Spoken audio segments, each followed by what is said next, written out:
Hello guys! Ipapakita ko lang sa inyo guys yung kangkong ko guys. Ito na yung nangyari sa kangkong ko. Ready to harvest again. Yung nireplant ko. Ayan, very sensitive masyado guys. 4 lang yung nabuhay kaya magre-replant ako ulit para sa summer. At saka ito naman yung kangkong guys na ready nang i-harvest ulit. Ayan siya. Ayan. Tsaka ipapakita ko sa labas guys. Yan yung view. May tao doon naglalakad.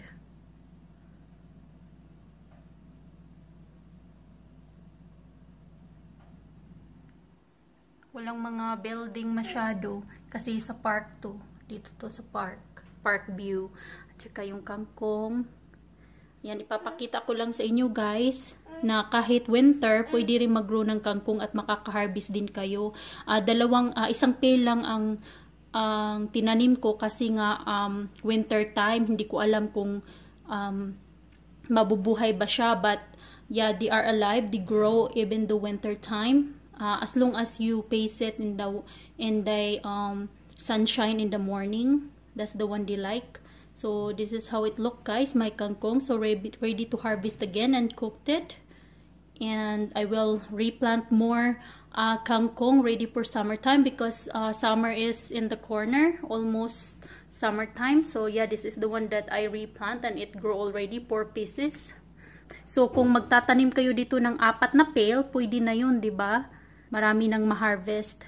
Pero isa lang kasi ang na-try kong itanim guys kasi hindi ko alam kung mag-grow ba siya ng winter time. But yes, they did grow. Very sensitive. But they grow. So yeah, so next winter, if we don't transfer in the city again, I will plant more kangkong in the winter. Ito na yung itsura ng kangkong guys pagkatapos kong ma-harvest. Ayan na siya guys, yan na.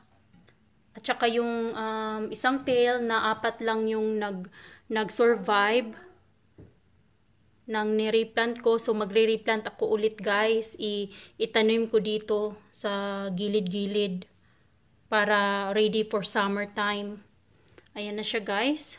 At saka ipapakita ko sa inyo yung na-harvest ko na mga dahon ng kangkong. Ito yun guys, ang na-harvest ko na dahon na kangkong. Masarap to isahog sa sinigang, adobohin, ayan. Kunti lang siya guys kasi winter time at saka first time kong magtanim ng kangkong in the winter. Pero ayan na siya guys, oh. Meron ding ma-harvest kahit kaunti guys.